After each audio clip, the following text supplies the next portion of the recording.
Pues muchas gracias al doctor Jorge, él ya me presentó, yo soy la doctora Georgina, él y yo somos amigos de la residencia, nos conocimos en la Ciudad de México y me pidió que le apoyara con un par de clases que son mucho de, pues sí, de exploración neurológica y de localización. Entonces, el día de hoy vamos a hablar de síndromes vasculares cerebrales. Yo soy neurólogo de adultos, entonces, pues obviamente estas clases están enfocadas totalmente a neurología de adultos, ¿sale? Entonces,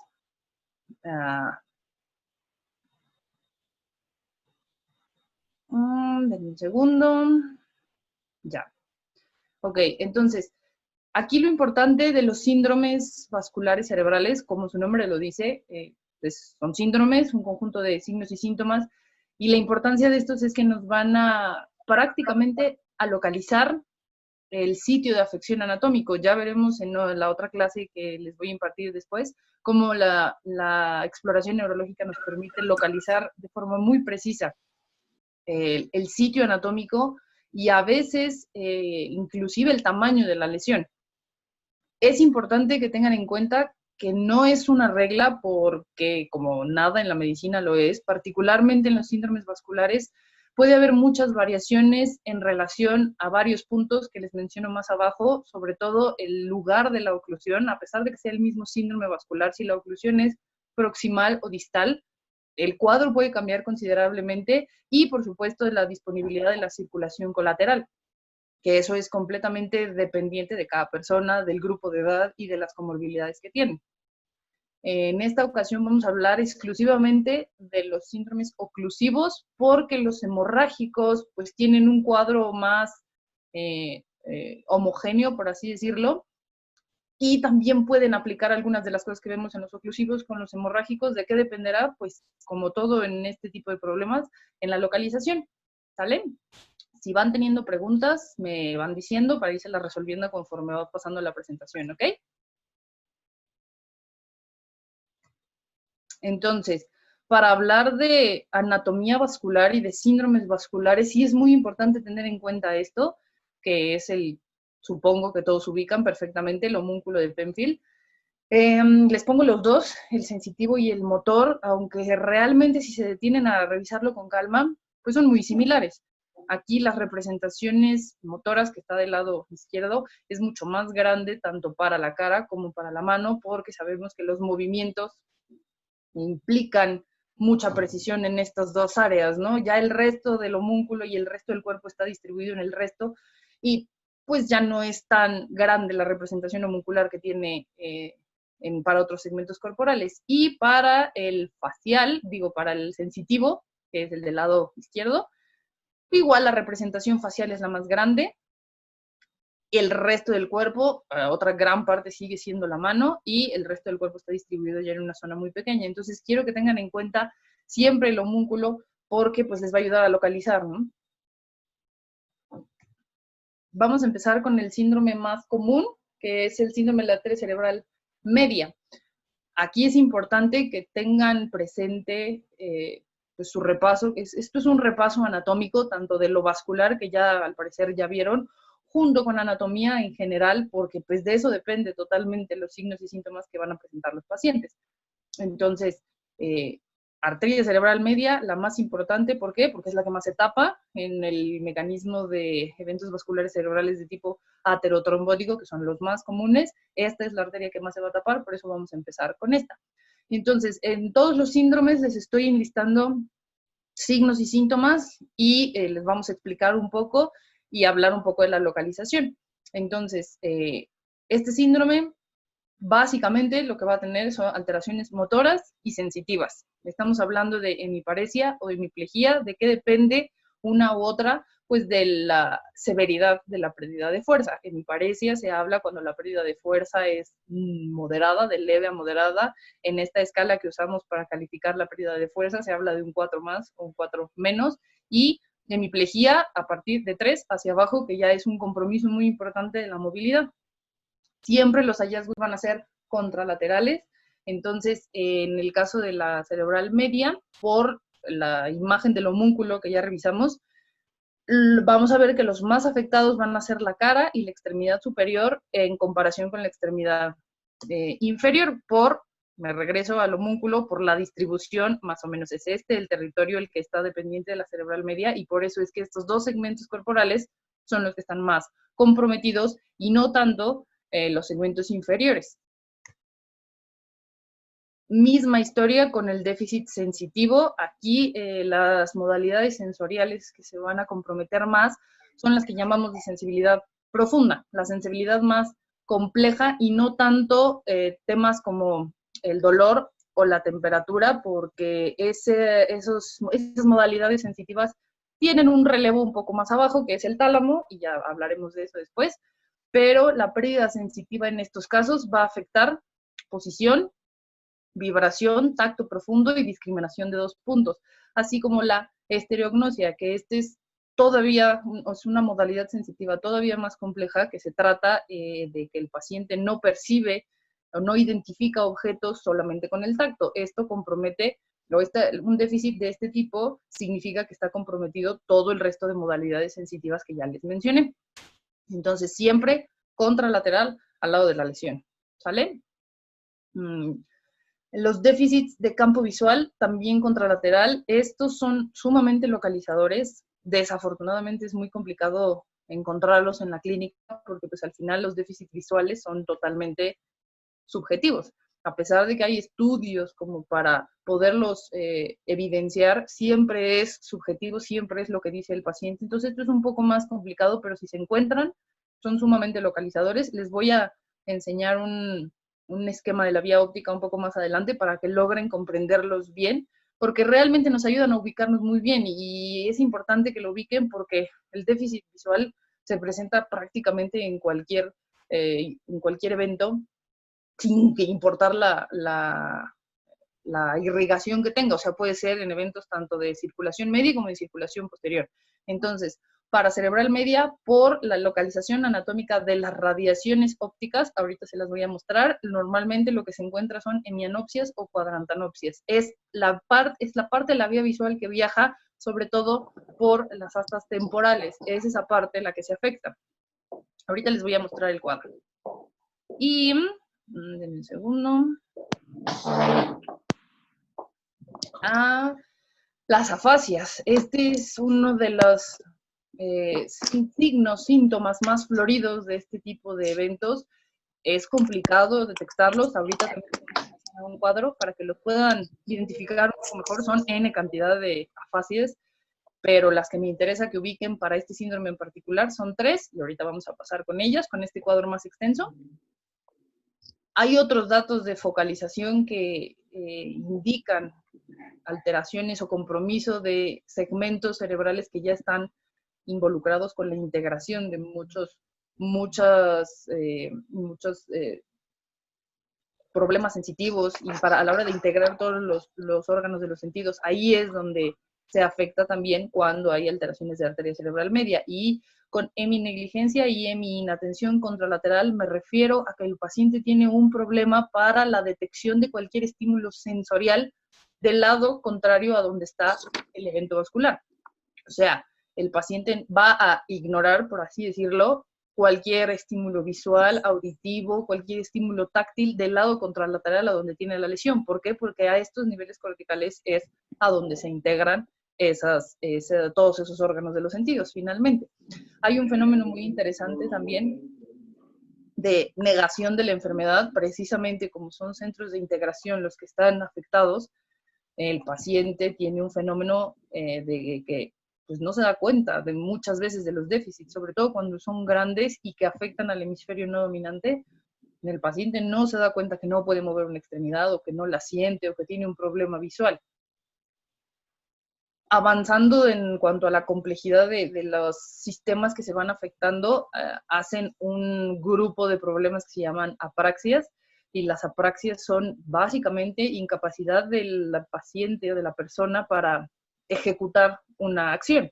En este caso se habla de apraxias muy específicas que honestamente en un paciente que está teniendo un evento vascular, que es lo que estamos hablando ahorita, agudo o subagudo, es muy complicado explorarlas. Es importante que lo sepan porque pues es parte de todo lo que se afecta, pero sí que las identifiquen va a ser complicado. La más clásica es la praxia del vestido, que es literalmente el paciente no se puede vestir. ¿Por qué? Porque los comandos hablados y los comandos motores no los comprenden, no los integra, y por eso no se puede vestir. ¿Por qué específicamente del vestido? Pues porque hay una parte que se encarga precisamente de todos esos movimientos tan complejos. Y otro de los síndromes muy raro, pero pues bueno, dentro de los raros frecuente, es este que se llama el síndrome de Gerstmann. Este síndrome es importante que lo ubiquen también porque sí es muy clásico cuando hay lesiones bien específicas del lóbulo temporal, de una parte del lóbulo temporal del hemisferio dominante, y también tienen que ver con cuestiones de asociación. Entonces es interesante como sindromático que lo ubiquen porque tiene estas especificaciones bien precisas. Agnosia digital, que significa que el paciente no reconoce sus dedos, no reconoce sus dedos y no sabe cómo usarlos. Acalculia, insisto, son problemas que en el momento agudo, subagudo, es complicado de revisar. Desorientación derecha-izquierda, ese es un clásico, no identifican su mano izquierda versus su mano derecha. Y disgrafia pura, o sea, son problemas para la escritura sin comprometer otros rubros del lenguaje.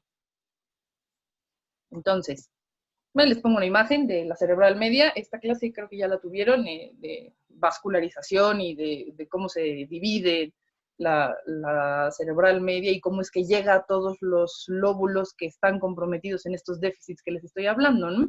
Entonces son N cantidad de bifurcaciones y de ramificaciones que van a llegar desde algunas porciones de los lóbulos frontales, pasando por todo el parietal, todo el temporal, inclusive algunas partes del lóbulo occipital ya en las partes en las que está más cerca del lóbulo temporal. Esta es la que quería mostrarles desde hace rato para que comprendan un poco el déficit visual que tienen los pacientes en este tipo de problemas. Entonces, como les decía, en el caso de la cerebral media, que se encarga de la irrigación temporal, las radiaciones ópticas, que son estas, son las que van a pasar a través de la sustancia blanca del lóbulo temporal. Y es por eso que los pacientes con alteraciones de cerebral media tienen defectos campimétricos. De acuerdo a este esquema, la radiación temporal, la lesión en una radiación temporal, el cuadro más clásico, pues es una cuadrantanopsia. Una cuadrantanopsia se llaman homónimas porque es del mismo lado el defecto, es del mismo lado, y normalmente son contralaterales a donde está la lesión. Este es el más clásico que se va a encontrar, insisto, es difícil explorarlo porque como pueden ver es prácticamente una mancha en el campo visual, pero sí es importante interrogarlo de manera dirigida ya que el paciente lo permite, ¿no? En otros casos un poco más raros puede haber defectos campimétricos completos que quedan como entre estos dos, entre la lesión de los tractos ópticos y las radiaciones, si el evento es muy grande, pero normalmente son defectos campimétricos de tipo cuadrantanopsia, o sea, este último, el marcado con la letra E. Vamos a regresar a este esquema más tarde porque, como les digo, son recurrentes los defectos campimétricos en este tipo de patología. Este cuadro de afasias me gusta mucho porque creo que es sumamente explícito. Vamos a enfocarnos en las 3 afasias que me interesa que identifique. Las otras, aparte de que son difíciles de localizar, difíciles de identificar, perdón, son raras, porque son lesiones bien específicas y que normalmente no son aisladas y es difícil aislarlas sindromáticamente también. Entonces, me interesa que identifiquen las clásicas de Broca, que es la famosa afasia motora, la de Wernicke, que es la sensitiva, y la global, que obviamente abarca todos los tipos de afasia. Entonces, me gusta mucho este cuadro porque aquí hace un dibujito esquemático muy, muy ilustrativo de las partes que se afectan. Entonces, Broca, el problema que van a tener, pues realmente es de pronunciación. El problema es la pronunciación del lenguaje y todo lo que esto implica. Y la afasia sensitiva, que es la de Wernicke, pues compromete la comprensión del lenguaje. Y entonces ahí hay varias formas de explorar eso. No es tema en este momento para esta clase, porque sí es un tema muy, muy largo, cómo explorar una afasia y cómo identificarla, pero bueno, quiero que sepan que son Broca, Wernicke y la global la que puede comprometer, la que puede presentarse en este tipo de pacientes. ¿Ok? Les pongo también aquí la escala de Nice porque me parece importante que la identifiquen, no sé qué tan familiarizados estén con ella. Esta es una escala global que se usa para identificar pacientes con un probable ataque isquémico cerebral. Y es interesante porque abarca, la mayoría de los rubros abarcan signos y síntomas que dan una oclusión de cerebral media. ¿Por qué? Porque es la más frecuente. Entonces, para que en algún otro momento la revisen con calma, abarca todo lo que ya les comenté. Cuestiones verbales, preguntas, obedecer órdenes, si comprende, si emite, son cosas que se van a evaluar en esta escala, tanto al principio como al final, lenguaje, disartria y obedecer y seguir órdenes. La mirada conjugada, que es otro dato que se presenta en eventos vasculares cerebrales de cerebral media, porque afecta la zona que se encarga de dirigir la mirada conjugada, que es la zona, el área de Brodmann número 8. Entonces, también va a haber problemas en este sentido, sin que haya un compromiso de nervios de cráneo. También hay una forma específica de explorar eso y saber diferenciar entre si la parálisis es por un nervio de cráneo o si es por un problema más superior, como en estos casos, ¿no? Denme un segundo.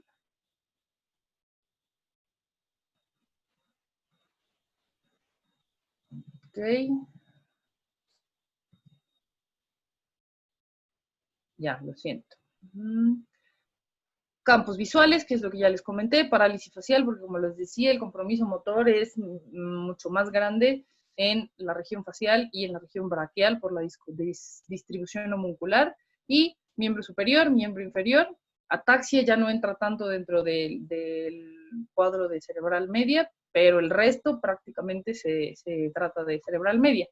Les voy a mostrar el dibujo que normalmente ocupamos para poder explorar así como rápidamente la heminegligencia en los pacientes. Se le pide al paciente que observe este dibujo, obviamente si su estado de alerta y su comunicación lo permite, se le pide al paciente que observe el dibujo y entonces pues hay que esperar a ver qué nos describe qué ve. Hay pacientes que pueden tener una heminegligencia pura e ignorar la mitad del cuadro visual que les estamos presentando, lo que indica que los estímulos visuales de un lado pues están siendo completamente ignorados, ¿no? Y de igual forma acá ayuda para explorar algunas partes en relación al lenguaje por la nominación, ¿no? Que identifique objetos, sepa cómo se llaman y nos pueda describir y nos pueda decir el nombre del objeto. Entonces, para eso se utiliza también esta imagen. Esto viene dentro del cuadro de las escalas de NIS en cualquier presentación, viene dentro de esa. Entonces, déjenme ver si hay alguna pregunta en relación a cerebral media para pasarnos a las que siguen. Ok. Perdón.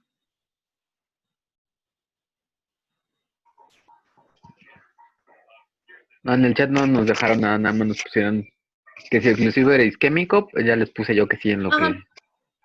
Oclusivo, isquémico, exacto, a eso me refiero. El oclusivo es el isquémico y creo que no hay más preguntas en ese sentido, ¿no? Si no, déjenlas en el chat igual y al final Las así leo al se... último. Sí.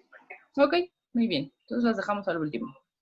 Bueno, me detengo también ya vamos a dejar cerebral media aparte, vamos a pasar con la siguiente arteria que me parece importante porque también tiene un cuadro bien específico y todo por la localización y por el territorio que se encarga de irrigar, que son las arterias lenticuloestriadas. ¿Por qué me interesa? Porque estas arterias se encargan prácticamente de toda la circulación de la cápsula interna. Y como ya saben, la cápsula interna es la que lleva prácticamente todas las fibras corticoespinales de la corteza hacia la médula. Entonces, cualquier manifestación isquémica en esta localización nos va a dar un síndrome motor puro y muy denso, o sea, muy importante. Los pacientes quedan prácticamente paralizados del lado contralateral a donde está la lesión, porque se afectan todas las fibras motoras que bajan desde la corteza hacia la médula. ¿Ok? Vamos a pasar ahora con el síndrome de la arteria cerebral anterior. Igual, como les digo, creo que el propósito de esta clase no es tanto un repaso o una revisión anatómica, pero pues que sepan que la cerebral anterior se encarga de la irrigación de toda la parte frontal, o sea, todo el frontal con todas sus partes, órbito frontal, prefrontal, todo el lóbulo frontal prácticamente, así como todas las estructuras que componen el cuerpo calloso. Entonces, pues la clínica se va a dirigir específicamente hacia esos potenciales déficits. También es importante que sepan que tanto en la arteria cerebral anterior como en la posterior hay gente que tiene variaciones anatómicas y entonces a veces ambas arterias salen de un tronco común y entonces los cuadros pueden ser sumamente vastos dependiendo de si se taparon una o ambas arterias. Entonces, por eso aquí lo vamos a dividir en manifestaciones unilaterales y bilaterales. Entonces, en una oclusión unilateral de la cerebral anterior, vamos a tener un cuadro también motor, también sensitivo, pero la distribución es la que va a ser la que nos puede dar una pista en cuanto a la localización. ¿Por qué? Porque si recuerdan el homúnculo, lo voy a revisar, el homúnculo a nivel frontal, que son estos, se encarga predominantemente de la fuerza de miembros inferiores. Entonces, aquí la hemiparesia o la hemiplegia y el déficit sensitivo va a ser sumamente predominante a nivel inferior, o sea, piernas y torso hacia abajo, tanto el motor como el sensitivo. ¿Vale? Me regreso. Perdón. Ok. Entonces, afecta primordialmente el miembro inferior, lo mismo el déficit sensorial, y son básicamente las mismas modalidades sensoriales las que van a estar afectadas. Se respeta temperatura y dolor porque se viaja por otro lado, y el resto de modalidades sensitivas son las que se van a afectar. La afasia, en este caso, también responde un tipo específico de afasia. ¿Por qué? Por la localización. Vamos a ir a las transcorticales, y si pueden ver, la localización ya es muy frontal, y entonces las afasias transcorticales tienen una característica específica, que por regla general se dice que las afasias transcorticales tienen respetada la capacidad de repetir lo que uno les dice, cuando el resto de lo que se le explora el lenguaje está sumamente deteriorado. Entonces, igual, cuando se toca el tema de exploración de afasias específicamente, se verá cómo es que se tiene que revisar todo esto, y así podemos identificar la afasia. Entonces, básicamente son esas tres las manifestaciones que va a tener un paciente con una lesión unilateral de la cerebral anterior. Ahora, las lesiones bilaterales, como ya les decía, no, hay gente que tiene un mismo tronco para ambas cerebrales anteriores, y entonces aquí el cuadro va a ser sumamente vasto, muy, muy extenso, porque son muchas las estructuras que se van a afectar. Aquí les coloco básicamente la corteza órbitofrontal, estructuras límbicas, el giro del cíngulo, la corteza motora suplementaria, que tiene otras funciones distintas a la corteza motora primaria. Entonces vean cuán variado va a ser el cuadro de alguien que tiene un cuadro de oclusión bilateral de la cerebral anterior. Aquí todo se resume a qué es lo que hace el lóbulo frontal, el prefrontal y el órbito frontal, junto con las estructuras límbicas. Todas estas estructuras cerebrales se encargan, las frontales específicamente, órbito frontal y prefrontal, pues de la ejecución de los movimientos y de la ejecución de actividades y de la planeación de movimientos y planeación en general. Entonces, si esto se ve afectado, vamos a tener un individuo completamente apático que no tiene ni iniciativa ni espontaneidad para ningún tipo de actividad, no solo motora, ¿no? Sino actividades cognitivas en general, como les digo, motoras. Obviamente todo esto va a afectar profundamente la marcha, la postura. Como se comprometen estructuras límbicas, ya sabemos que las estructuras límbicas están relacionadas con temas emocionales y de memoria, entonces van a ser pacientes que de forma súbita van a presentar alteraciones emocionales y de memoria específicamente de trabajo, que es la que se conoce como memoria a corto plazo. El extremo más exagerado de todo esto es algo que se conoce como mutismo cinético, y es un cuadro clínico en el cual el paciente no responde a ningún tipo de estímulo sin que esté comprometido su estado de alerta. Entonces tenemos un paciente que está despierto, pero no responde a ningún estímulo verbal, a ningún estímulo auditivo, visual, ninguna modalidad sensorial está funcionando adecuadamente, el paciente no come, el paciente no habla, porque esto es como la visión más extrema de la pérdida de la planeación y de la ejecución de movimiento. Como ustedes ya saben, al principio de la vida, el lóbulo frontal es el que está menos desarrollado y es el que se va desarrollando conforme pasa el tiempo, ¿no? En la edad, en los infantes y adolescencia se va desarrollando el lóbulo frontal, y entonces se van perdiendo reflejos que tiene uno de recién nacido, como el reflejo de prensión, que es literalmente un reflejo en el cual los pacientes tienden a presionar lo que sea que les esté estimulando la palma de la mano. Eso es normal en los bebés, en los recién nacidos, como el reflejo de succión y todos esos, y conforme se va desarrollando los lóbulos frontales, esos reflejos se van perdiendo. Luego entonces, si el paciente pierde su lóbulo frontal, empiezan a desarrollarse todos estos reflejos que se conocen en general como atávicos. El que más se desarrolla es el reflejo de prensión. Alteración en el control de esfínteres, porque si nos regresamos al homúnculo, el control voluntario de los esfínteres está a un nivel muy profundo entre ambas cortezas frontales, y entonces si hay afección ahí, pues el paciente va a perder totalmente el control de esfínteres. Y ya cuadros más raros, pero muy interesantes clínicamente, son los síndromes de desconexión callosa. No me voy a detener mucho ahí porque son muchísimos, son muy complejos, pero vale la pena mencionar solamente uno. No sé si alguno ha escuchado del síndrome de la mano alienígena, que es como uno de los síndromes de desconexión más frecuentes. Son sumamente raros, pero ese podría llamarse el más frecuente, en el que pues literalmente significa que el paciente pierde control de una de sus extremidades. Aquí estamos hablando de un cerebro dividido porque todas las conexiones callosas se pierden al momento de que que se presenta isquemia en el cuerpo calloso. Entonces, son pacientes que tienen actividades completamente independientes una mano de la otra. Prácticamente esa mano no les obedece, porque como les digo, han perdido el control total de esa mano, tiene independencia absoluta, y hay pacientes que hacen dos actividades completamente distintas con una mano que con la otra. Obviamente esto implica muchísimos problemas de coordinación, de movimiento, de comprensión. Entonces, ese es el síndrome de desconexión callosa más común. Hay una lista gigantesca, pero pues con que identifiquen ese me parece suficiente por el momento. Mencionar el siguiente síndrome, la arteria recurrente de Hefner, es parte de la circulación anterior, y aquí me parece importante mencionarlo por misma historia. Las partes anatómicas que irriga específicamente son a nivel profundo, los ganglios de la base y un segmento de la cápsula interna, por lo que los signos y síntomas asociados van a ser muy específicos. Son pacientes que van a tener una parálisis faciobraquial sin pérdida sensorial, porque recordemos que en la cápsula interna solamente pasan fibras motoras, entonces no va a haber alteración sensitiva porque lo sensitivo se va hacia otra zona, que es hacia el tálamo, entonces por ahí no va a haber ningún problema en ese sentido.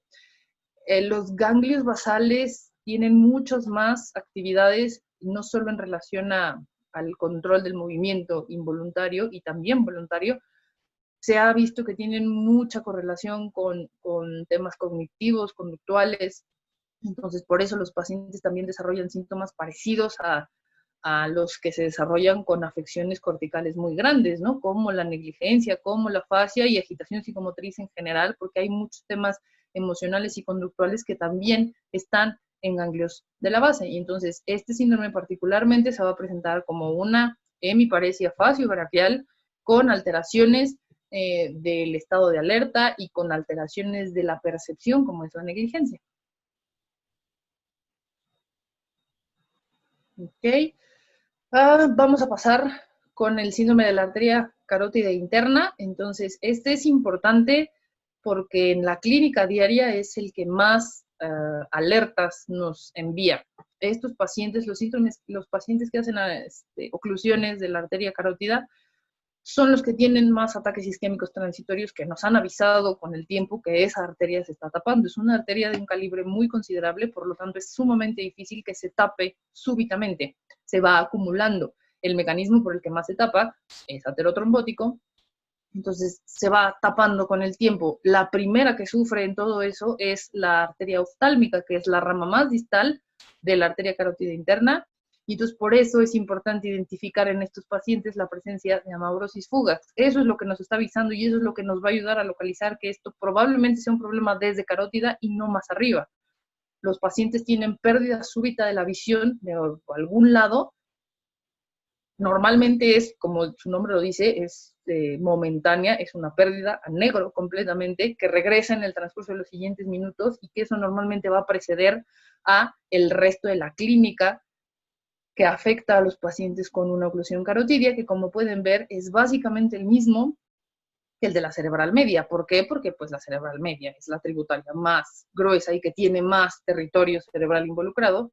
Entonces, pues por eso el cuadro es sumamente parecido. Como podemos ver, el déficit motor y sensorial contralateral aquí va a ser muy importante, va a ser casi una hemiplegia. ¿Por qué? Por la cantidad de masa encefálica que se va a comprometer. Proporcionado, ¿por qué? Porque va a tomar homuncularmente parejo tanto miembros inferiores como miembros superiores. Hemianopsias, recuerden el esquema de la vía visual y cómo si se afectan regiones temporales, todas las radiaciones ópticas que pasan por ahí van a presentar alteraciones del campo visual entre hemianopsias y cuadrantanopsias. Insisto, esto es bien complicado de ver en la clínica.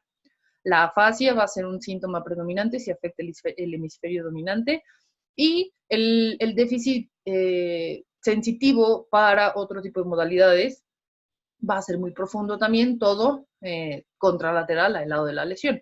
¿Por qué nos interesan estos síndromes? Porque estos son los que nos provocan eventos vasculares cerebrales de gran magnitud y que inclusive tienen que requerir descompresiones quirúrgicas por la cantidad de edema que hacen. Es una cantidad muy grande de masa cerebral la que está comprometida con este tipo de oclusiones. Esta imagen, la mayoría del compromiso de esto es de cerebral media. Entonces, inclusive pueden ver en la parte superior, es la parte más superior del corte, se respeta prácticamente toda la circulación de cerebral anterior. Aquí se ve muy bien la división. Toda esta región parasagital es completamente dependiente de cerebral anterior. Pero el infarto es masivo, tiene comprometido todo el territorio de la cerebral media. Entonces, este tipo de eventos aparecen cuando la oclusión es de más abajo, o sea, viene carotidia. Entonces, aquí podemos ver que está comprometido todo el territorio dependiente de la cerebral media y que inclusive tiene un poco de transformación hemorrágica. Eso pasa cuando los eventos vasculares cerebrales son muy grandes. Este es un ejemplo más o menos. Es difícil encontrar una imagen de un evento carotidio como tal, pero pues prácticamente es toda la cerebral media desde su origen, porciones muy proximales o inclusive desde abajo como la carótida. Vamos a mencionar el de la arteria coroidea anterior porque es muy frecuente que se infarte este territorio y aquí es donde empiezan a encimarse los síndromes, se parecen mucho unos con otros, solo que por imagen se valora ya el segmento cerebral que está afectado y uno puede asumir que es coroidea anterior y no otra rama cerebral. Entonces, este déficit específicamente puede ser transitorio. ¿Por qué? Porque de aquí sí desarrollan bastantes colaterales, circulación colateral, y entonces a veces este síndrome puede ser transitorio. Los componentes son básicamente los mismos, un componente motor transitorio, pero muy denso, muy profundo. ¿Por qué? Porque la arteria coroidea anterior se encarga también de la circulación de una parte importante de la cápsula interna. Entonces, misma historia, pues son todas las fibras corticoespinales, por eso el déficit motor va a ser muy denso, muy profundo. El déficit hemisensorial, a diferencia de los problemas sensoriales que hemos visto con las otras arterias, aquí sí puede abarcar todas las modalidades sensitivas, incluyendo las que se respetaban en los otros, que es dolor y temperatura. ¿Por qué? Porque aquí sí se involucran estructuras cerebrales más profundas, como el tálamo, y por el tálamo sí pasan todas las modalidades sensitivas y entonces sí se ve un cuadro de hemianestesia absoluta del lado contralateral a la lesión. Los defectos del campo visual pasan por ahí, las radiaciones ópticas. Aquí, como se compromete el tálamo, el núcleo geniculado lateral es el encargado, es el relevo de la vía visual a nivel del tálamo. Entonces, pues esta parte del tálamo también se ve comprometida y los defectos campimétricos también se presentan. Es muy difícil diferenciar un defecto campimétrico específico del núcleo geniculado lateral porque pues no hay ninguno que sea exclusivo. Normalmente se afecta el núcleo geniculado junto con las radiaciones ópticas y entonces al final el defecto es una hemianopsia, cuadrantanopsia, a veces incompletas, del lado contralateral a donde está la lesión. Vamos a pasar ahora a la circulación posterior. Entonces, sí cambian mucho los síndromes clínicos de la circulación anterior y media a la circulación posterior, que es completamente dependiente de las arterias cerebrales. Eso, insisto, ya es un poco más de anatomía. Pero aquí también es importante dividirlos porque las cerebrales posteriores también hay ocasiones en las que vienen de un solo tronco. Entonces, ese mismo tronco da las dos cerebrales posteriores y aquí podemos tener manifestaciones tanto unilaterales como bilaterales. Y como veremos a continuación, estas son complicadas porque pues la mayoría, más bien casi todas, son síntomas visuales. Entonces, pues los síntomas visuales son complicados de explorar y sobre todo de clasificar. Entonces, intentaré explicarme lo mejor que pueda. Vamos a empezar con el déficit unilateral que comprometa una sola cerebral posterior. Entonces, la cerebral posterior, toda la circulación cerebral posterior se encarga de lóbulos occipitales y hacia abajo, o sea, tallo cerebral, cerebelo.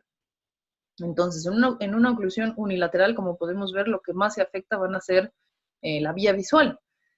Ya en una afección de la corteza visual hasta atrás, ya la corteza calcarina en cualquiera de sus segmentos va a comprometer la mitad del campo visual, es una hemianopsia, pero la mayoría de las veces tiene esto que se llama respeto macular. Sumamente complicado en la práctica clínica de identificarlo, porque es la zona central de la visión, la zona en donde mejor está la visibilidad, que depende de la mácula y que a nivel cerebral tiene una representación bien específica, tan valiosa que no depende únicamente de la circulación posterior, sino que tiene algunas ramificaciones que dependen de la cerebral media a manera de preservarla lo más posible. Entonces, se encuentra ese fenómeno en el que la visión central está respetada y se presenta una hemianopsia contralateral al lado de la lesión, o como les digo, si es un poco más adelante el problema, pues van a ser entre hemianopsias y cuadrantanopsias.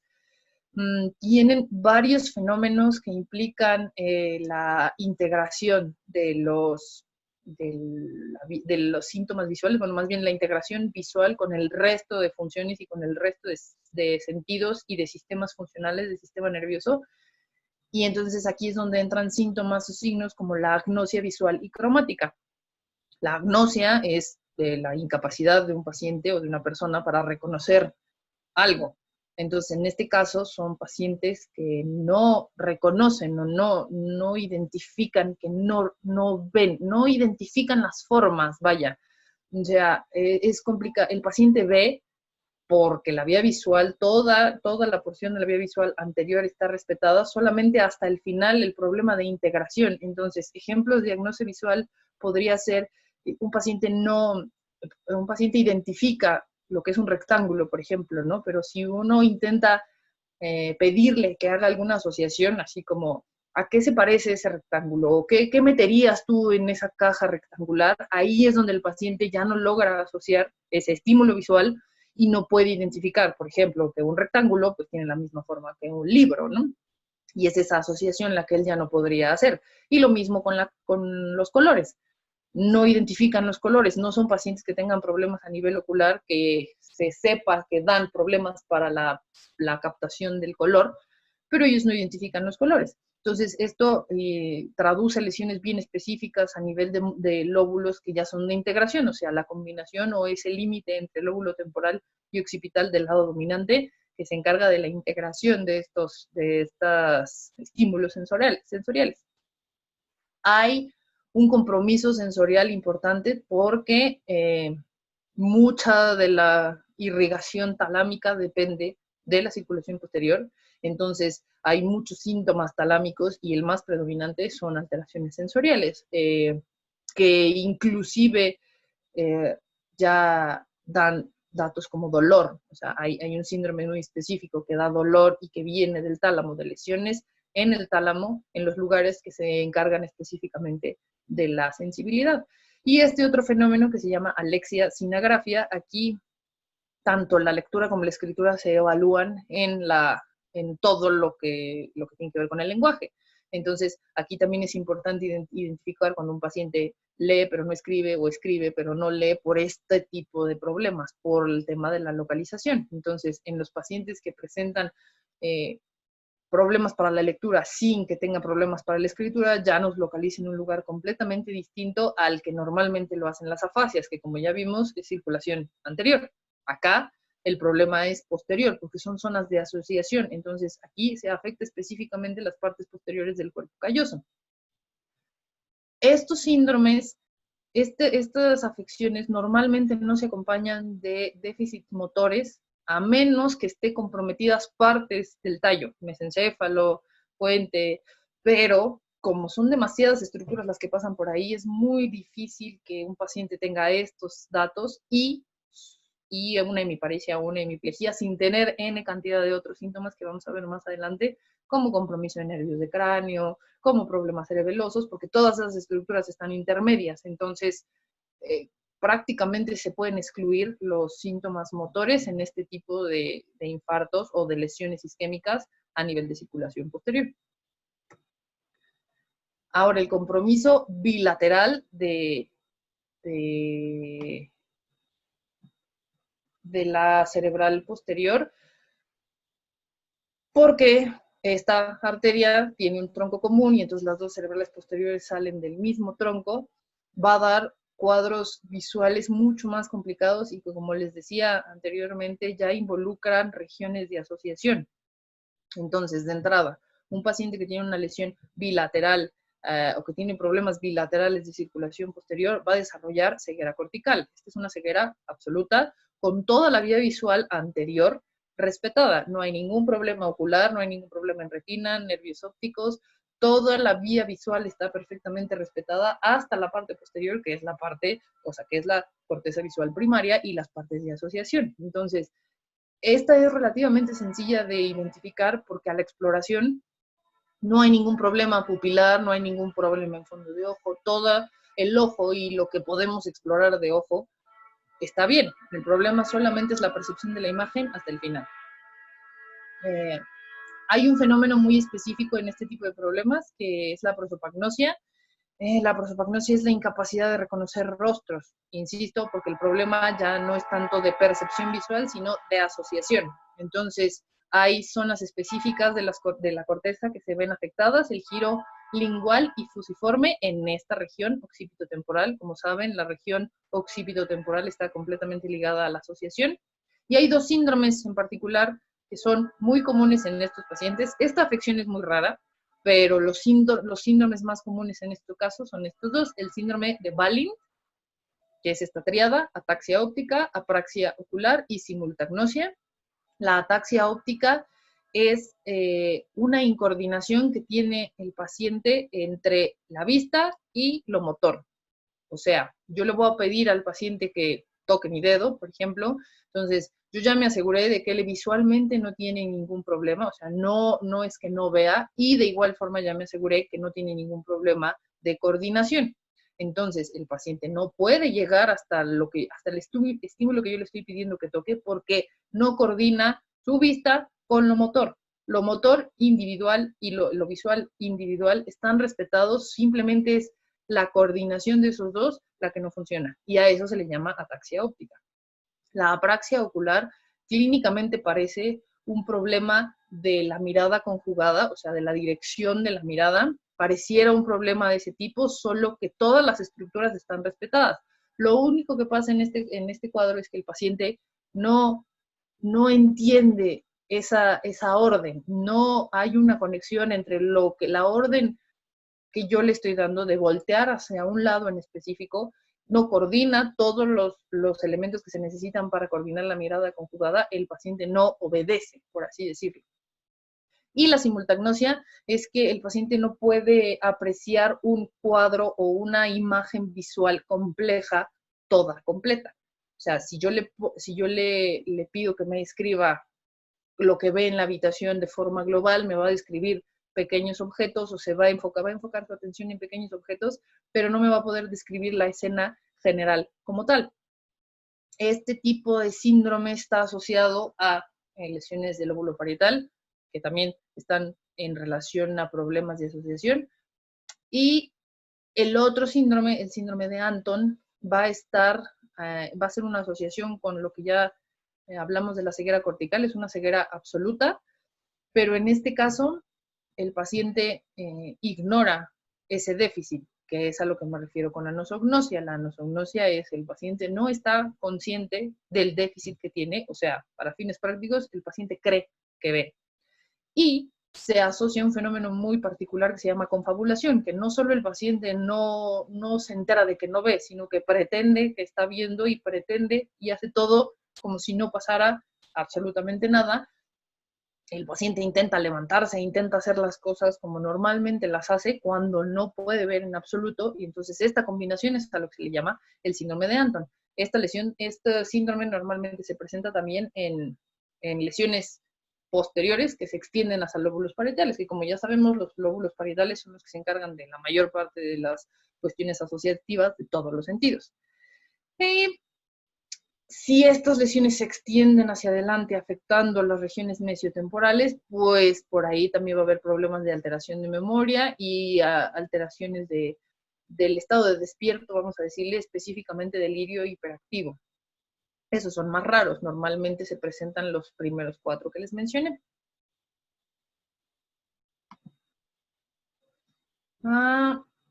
De aquí, que son otro grupo de signos y síntomas que se presentan en pacientes con compromiso de circulación posterior, solo quiero recalcar 2, que también son los más frecuentes. Estos ya son más raros porque estamos hablando de ramas penetrantes muy pequeñas. Normalmente hay circulación colateral por ahí, entonces es difícil que esto se presente de forma aislada. Los más representativos son el síndrome de la mano ajena, parecido a lo que hablábamos de la mano alienígena. En estos casos, movimientos incontrolables, una mano que no obedece y que la persona tiene problemas para reconocerla como propia. Y esto, como ya les comenté, porciones de cuerpo calloso y área frontal medial. Y el otro es el hemivalismo. Este síndrome se va a presentar en problemas específicamente en regiones profundas a nivel del núcleo subtalámico. Y no sé si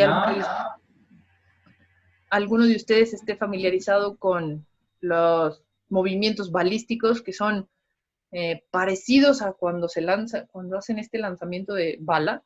Son movimientos muy extensos, muy violentos, que comprometen regiones muy proximales de las extremidades y que parece que están lanzando cosas. Son completamente involuntarios, muy violentos, muy dolorosos, y normalmente son de la mitad contralateral al lado de donde está lesionado el núcleo subtalámico. Esos son los 2 más significativos en esta, que se presentan en afección de estas ramas. El resto son muy raros o normalmente se enciman con varios de los síntomas que ya hemos visto. Y para terminar, vamos a hablar de los síndromes ya de circulación totalmente posterior, que son los vértebro-basilares, que básicamente van a ser infartos de tallo cerebral.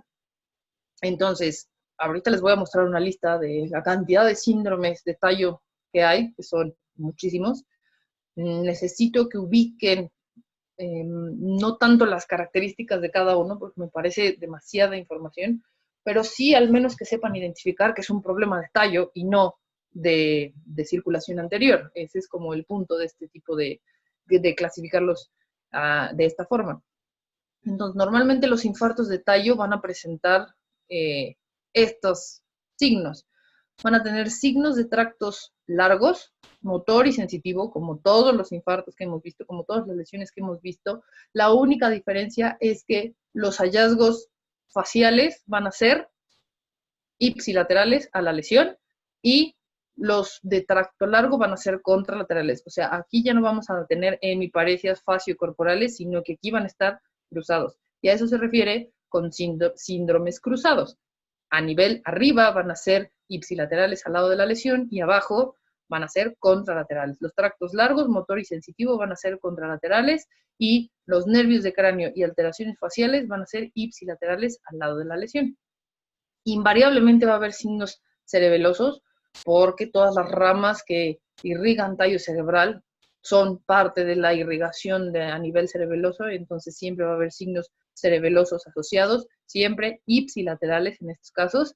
Compromiso de nervios de cráneo, que aquí es bien importante conocer la anatomía del tallo cerebral para que sepan qué nervios de cráneo están a nivel mesencefálico, qué nervios de cráneo están a nivel de puente y cuáles están a nivel vulvar, porque así van a aprender a identificar y a localizar en qué nivel puede estar su lesión. Alteraciones del estado de alerta, dependerá del tamaño del infarto, normalmente ahí no se tolera mucho el edema, y entonces pequeñas cantidades de edema pueden comprometer importantemente el estado de alerta. Y finalmente, movimientos oculares desconjugados, porque por el compromiso de los nervios de cráneo y porque a nivel de tallo también hay sitios de relevo para la mirada conjugada, a pesar de que el control absoluto es a nivel supratentorial en esta área 8 que ya, de la que ya hablamos, hay núcleos de relevo a nivel de tallo que también son muy localizadores. Entonces, en términos generales, se habla que los infartos de tallo tienen esta presentación en 4 Ds: diplopia, disartria, disfagia y dizziness por el mareo que provoca el compromiso de cualquiera de estas estructuras de las que ya hablamos. No voy a hablar de cada uno de los síndromes porque es sumamente confuso. Para un residente de neurología y de neurocirugía es complicado, entonces no es tanto el motivo del tema de ahorita, pero sí al menos me interesa que los identifiquen. De esto tienen que tener muy buenas bases de anatomía para que los sepan localizar, entonces sería importante primero un repaso bastante amplio de anatomía para poder entrar a los síndromes alternos de tallo. Pero les dejo la lista para que al menos ubiquen de cuánto se trata y cómo están divididos. Los síndromes que afectan mesencéfalo, recuerden, siempre son de un lado o de otro, y dependerá si son anteriores, si son posteriores, si son más en medio o más hacia la periferia, es que varía mucho la manifestación clínica. Estamos hablando de espacios sumamente pequeños, entonces son lesiones realmente muy pequeñas. Importante destacar el síndrome de Weber porque pues, la experiencia nos ha indicado que este es el síndrome alterno de tallo más común. Entonces, el síndrome de Weber es un síndrome mesencefálico que compromete la vía piramidal y el tercer nervio de cráneo. Entonces, la manifestación clínica de este tipo de pacientes va a ser compromiso de un tercer nervio de cráneo, o sea, va a tener una parálisis oculomotora para la aducción, supraducción e infraducción, así como alteraciones pupilares, junto con una hemiparesia contralateral, por el sitio anatómico en el que por el sitio anatómico que se va a comprometer. Y entonces, este tipo de combinación de compromiso de nervios de cráneo con tractos largos es el que se va a encontrar a lo largo de todos los síndromes de tallo que existen. Estos 5 son los principales a nivel de mesencéfalo, cada uno tiene características bien específicas. Los síndromes de puente no son tan comunes, de hecho son muy raros y no son tantos. Y finalmente los síndromes vulvares, otro que me parece importante que conozcan es el síndrome de Wallenberg.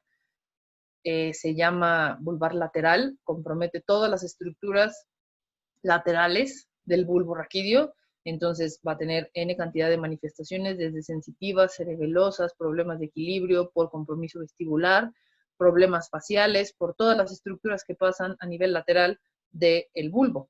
Entonces, esos dos son los más importantes por el tema de frecuencia, y el resto solo me parece, como les digo, me parece importante que al menos los conozcan, ¿no?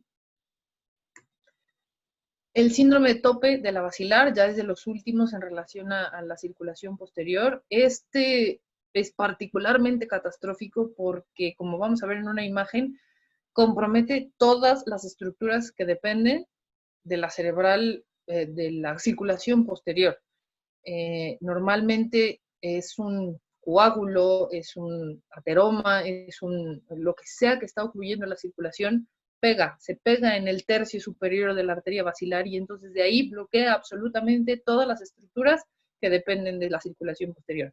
Entonces el cuadro clínico es sumamente vasto, es sumamente es muy diferente en cada paciente, pero lo que lo caracteriza primordialmente son las alteraciones del estado de alerta. El paciente pasa de estar completamente alerta a tener franco estupor junto con alteraciones de los movimientos oculares. ¿Por qué? Porque, como ya les comenté, todos los núcleos de control de movimientos oculares y los núcleos de cada nervio de cráneo involucrado en los movimientos oculares están en tallo. Y aquí prácticamente estamos hablando de un compromiso completo del tallo cerebral. Entonces va a haber trastornos de movilidad ocular, alteraciones del estado de alerta, que les digo son las más significativas. Este fenómeno es extraño encontrarlo porque pues, son pacientes que tienen alteraciones del estado de alerta, no responden a un interrogatorio normalmente y es difícil encontrar las alucinaciones, pero son alucinaciones muy específicas porque son sumamente vívidas, son muy coloridas, muy complejas, son figuras que no existen, son personajes que no existen. Los pacientes que han logrado describirlos son criaturas que no existen, muy coloridas, muy extrañas, y que el paciente reconoce, el paciente sabe, no es lo mismo que las alucinaciones en trastornos esquizofreniformes y de ese tipo, porque ahí los pacientes no identifican que no existen esas alteraciones, sino aquí el paciente está consciente de que tiene problemas de ese tipo. Van a tener alteraciones motoras porque el tracto córtico-espinal baja directamente desde el tallo hacia la médula y entonces aquí pueden tener inclusive alteraciones bilaterales, pacientes con tetraparesia, con cuadriparesias, porque se comprometen las 4 extremidades porque el compromiso del tallo es total. Lo mismo que las alteraciones sensitivas van a ser globales, todas las extremidades. Son pacientes que se quedan cuadriparéticos con alteraciones del estado de alerta y problemas de movimientos oculares súbitamente. Entonces, pues sí es identificable en la práctica clínica. Afortunadamente es muy raro. Aquí les dejo una imagen de una secuencia de difusión de un paciente que tuvo un tope de la basilar, entonces solamente quiero que vean todo el territorio que se ve afectado en las secuencias de difusión, brilla en la zona cerebral que está sufriendo isquemia en ese momento, entonces podemos ver, aquí se alcanza a ver un poco del mesencéfalo y cómo hay estructuras mesencefálicas comprometidas, todo el lóbulo occipital, y acá abajo, perdón, podemos ver toda la circulación occipital completamente comprometida. Aquí no está tan comprometido el cerebelo, acá está cerebelo, también completamente comprometido. Aquí el tallo está bastante respetado, pero hay pacientes que se afecta completamente el tallo cerebral. Y para terminar, les voy a hablar un poco, mencionar los síndromes lacunares más comunes. Entonces, aquí las lesiones van a ser muy pequeñas, porque lo que se ocluye son arterias terminales penetrantes muy pequeñas que normalmente están distribuidas en la sustancia blanca, y entonces por eso los síndromes lacunares van a afectar estructuras profundas predominantemente.